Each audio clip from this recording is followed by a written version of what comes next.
Assalamualaikum warahmatullahi wabarakatuh dan selamat berjumpa lagi bareng aku di channel Teknis Digital. Di video kali ini aku kedapatan servisan sebuah kipas angin. Nggak tahu rusaknya apa, ayo langsung kita cek bareng-bareng gimana cara memperbaikinya. Tonton terus video ini sampai habis. Jangan lupa untuk klik like, subscribe, dan membagikan video ini ke teman-teman kalian. Langsung kita cek kipas angin ini. Kipas angin mereknya Cosmos. Kita coba cek dulu, kita colokin ke arus listrik 220 volt. Pastikan posisinya off. Bismillahirrahmanirrahim. Kita hidupin nomor 1. Nggak ada tanda-tanda kehidupan sama sekali. Langsung kita bongkar. Cara bongkarnya kayak gini aja. Tuh. Baling-baling lancar, busing oke berarti. Kita butuh obeng atau dicabut nih, dicabut kayaknya. Dicabut. Udah selesai dicabut, belakang ada skrup, kita buka pakai obeng plus.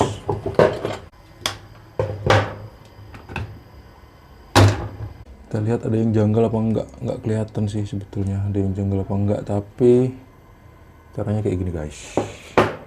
Ambil voltmeter digital, arahin ke dioda, terus probe hitam ke COM, probe merah ke tengah. Kita lihat arus listrik bisa masuk apa enggak. Sekarang posisi 0, aturan dia nggak boleh masuk. Betul, nggak boleh masuk, berarti nggak korslet. Kita nyalain nomor 1. Nomor 1, arus listrik nggak bisa masuk juga. Nomor 2, arus listrik nggak bisa masuk juga. Arus listrik nggak bisa masuk sama sekali ke kipas angin ini, makanya dia nggak hidup. Coba kita cek dulu saklarnya. Kira-kira arus listrik nggak masuk karena saklarnya apa bukan. Ada 5 buah skrup di sini. 1, 2, 3, 4, 5. Kita lihat saklarnya nggak masalah ini. Kalau gitu kita fokus ke spool. Kita tarik dulu baling-balingnya nih. Baling-balingnya ditarik. Coba pakai obeng. Kita cari celah untuk bisa narik baling-baling ini nih. Ini karena agak susah nariknya. Susah ditarik. Tarik aja. Lengket banget tuh. Akhirnya bisa ketarik juga nih. Kalau posisinya pas. Dia kenapa susah? Karena ini loh. Nih ada giginya. Skrupnya udah beda di dalam sini. Kita buka 2 buah skrup ini. Kita simpen dulu. Terus kita lihat di mana letak thermal fuse. Ini ada bekas kebakar nih kayaknya. Kita ambil obeng dulu. Biasanya thermal fuse daerah sini guys. Ini ada yang habis bekas terbakar ini. Tuh kan, langsung ngupas dia. Pelan-pelan ya nyodoknya. Oke, kita lihat tuh. Ini thermal fuse nih. Nih, kok bisa dilihat dari deket thermal fuse-nya. Tuh, yang ini nih. Coba kita akalin ya supaya bisa hidup. Ini selongsongnya kita lepas kayak gini tuh. Kita bisa jumpain sebuah kabel. Nah, gini deh supaya gampang. Ini selongsongnya kita buka dua-duanya pelan-pelan seperti ini. Kita coba cari kabel deh. Kabel jumper. Kita ambil sebuah kabel jumper. Aku pakai kabel warna biru seperti ini. Terus kita kupas kabelnya. Seperti ini. Nah, terus yang penting 2 ujung kabel ini kita sambungin kaki thermal fuse ini kalau bisa seperti ini. Yang masuk urusan penting juga adalah kebersihan tangan kita guys. Tuh, ini karena banyak minyak-minyaknya nih, jadi kita harus bersihin tangan kayak gini. Kalau enggak ini nanti minyaknya bisa ke baju, bisa ke handphone, kamera, kemanapun. Nah seperti ini. Terus coba kita ikat aja deh. Ini kabel yang tadi kita kupas, kita lebarin kupasannya, kita pelintir kayak gini. Kita gunakan untuk mengikat 2 ujung kaki dari thermal fuse. Kita pelintir kalau bisa. Nanti kalau nyambung baru kita solder gitu. Oke, udah seperti ini. Coba kita tes dulu. Ini ya tuh thermal switch-nya di jumper. Kita coba cek kira-kira nyambung apa enggak, atau arus listrik bisa masuk apa enggak dengan cara ini. Arahin avometer ke skala dioda, terus kita tes di nomor 0. Oke, enggak korslet. Ke nomor 1. Nah, kan nyambung kan. Nomor 2 nyambung. Ini insya Allah kalau dicolokin ke arus listrik 220 volt dia bisa hidup. Coba kita buktiin ya. Bismillahirrahmanirrahim. Nomor 0. Nomor 3 nih rupanya. Hidup kan? Tuh. Nomor 1. Tapi muternya udah aneh nih. Ini harusnya muternya nggak kayak gini. Coba kita tegakin dulu ya. Biasanya posisi tegak sama posisi nunduk beda dia. Tapi minimal dia bisa hidup. Nggak tahu bakal lama apa nggak hidupnya nanti. Tuh. Hidup cuman.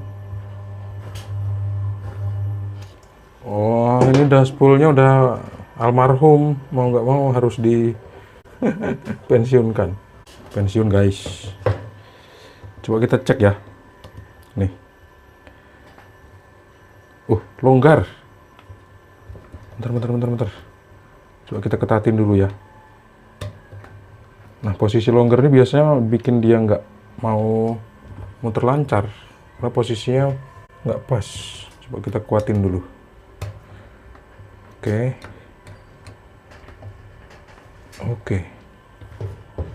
Sekarang coba kita tes lagi. Bismillahirrahmanirrahim. Oh kan? Ini sih sembuh nih. Ini pernah dibongkar terus masangnya kurang kuat. Oh, ini modifikasian ini. Kita kuatin kayak gini nih. Posisi busing itu nggak boleh longgar guys. Kalau longgar dia kan nggak muter kayak tadi. Bismillahirrahmanirrahim. Tuh, kenceng banget kan? Tuh. Wah, selesai. Ini kayaknya butuh kita solder deh. Soalnya kalau nggak disolder ini bakal lepas lagi nih. Kita panasin solder dulu, terus sambil ngopi. Kayaknya soldernya udah panas. Belum sampai 5 menit sih, cuman bisa lah untuk nyolder. Sekarang kita solder. Kita pakai solder seperti ini. Aku pakai solder murah-murah aja, merek Visero. Atau pakai soldernya yang seperti inilah. Terus pakai timah Paragon, kalian bisa cek di keranjang nanti. Kita panasin dulu media yang ingin kita solder, terus kita tempelin timahnya. Oke, kurasa udah cukup lah. Nggak perlu disolder keliling. Sekarang kita putusin kabel yang terlalu panjang ini, kabel jumpernya. Aku pakai tang pengupas kabel yang kalian bisa cek di keranjang nanti. Oke, seperti ini. Ini kok udah agak oblak ya. Biar aja deh. Pertama kita pasang bagian bawah dulu. Nah, terus ini gimana nih? Ini dibiarin apa gimana? Ini kalau perlu sih kita masukin lagi seperti ini supaya dia nggak kesangkut guys. Kita tutup lagi dengan plastiknya seperti ini. Kalau perlu kita ikat pakai kabel tis ini. Nggak bisa kalau nggak diikat pakai kabel tis.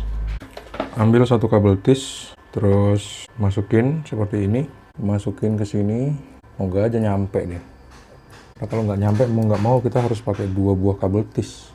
Kita masukin, kita tekuk ke bawah. Nggak nyampe, butuh 2 kabel tis. Kita sambung seperti ini. Masukin, tekuk ke bawah, masukin lewat bawah, melingkari spool, terus ambil deh ujungnya. Masukin ke ujung kabel tisnya. Pastikan semuanya udah masuk ke dalam sini ya. Terus kabel yang kepanjangan, kabel tis yang kepanjangan kita potong. Nah, seperti ini. Tuh. Sandung aku. Ini dia, ini ada kabel rambut. Ada rambut kabel nih, nggak boleh putus. Masukin ke dalam. Kita pasang cover bagian bawah dulu. Ini penting karena dudukannya harus bener-bener pas supaya nggak ada masalah lanjutan.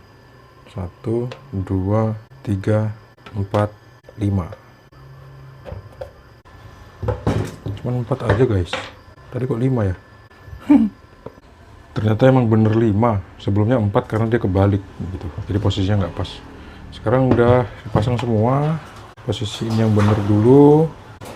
Kalau udah, kita pasang cover bagian depan. Cover bagian depan kita pasang di sini, oke, seperti ini. Terus ada skrup, kita pasang skrupnya 2 buah, 1, 2. Skrupnya udah dol nih. Ini bukan skrup asli, makanya dia nggak bisa gigit guys. Nggak apa-apa lah, biarin aja. Ini kita ketatin lagi kalau bisa. Kalau nggak bisa ya nggak apa-apa, karena skrupnya aslinya bukan yang ini. Kalau gitu udah selesai. Kalau skrup yang pendek ini bahaya, jadi kita lepas aja, nggak usah dipasang. Kalau dia sempat lepas bisa terpental, kena baling-baling, terus nyodokin orang, ngenain orang, bahaya guys. Cover bagian belakang kita pasang skrupnya seperti ini. Kita pasang saklar louver. Habis itu kita pasang baling-baling seperti ini. Terus kita pasang cover bagian depannya sampai rapet. Masukin terus didorong. Kayaknya udah deh. Sekarang coba kita tes untuk final check. Kira-kira normal apa enggak setelah dipasang baling-baling. Tapi covernya lepas-lepas nih. Aduh, nggak bisa nih. Covernya lepas-lepas. Harus dilepas lagi deh.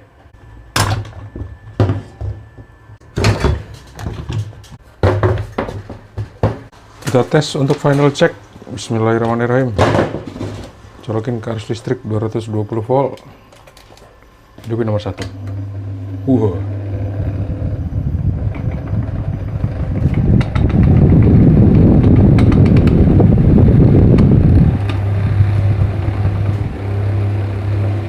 Ini louvernya udah nggak bekerja dengan baik. Jadi muter kiri kanannya tuh udah error. Cuman bisa berhenti di satu arah aja.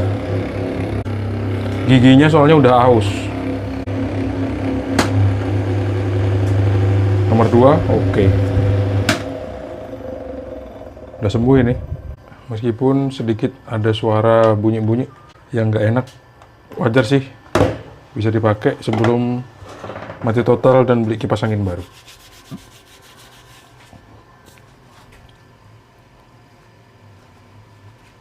Dan begitulah cara memperbaikinya, gampang kan? Terima kasih teman-teman udah menonton video ini sampai habis.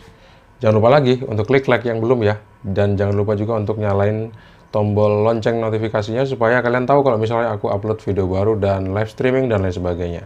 Assalamualaikum, see you and bye-bye.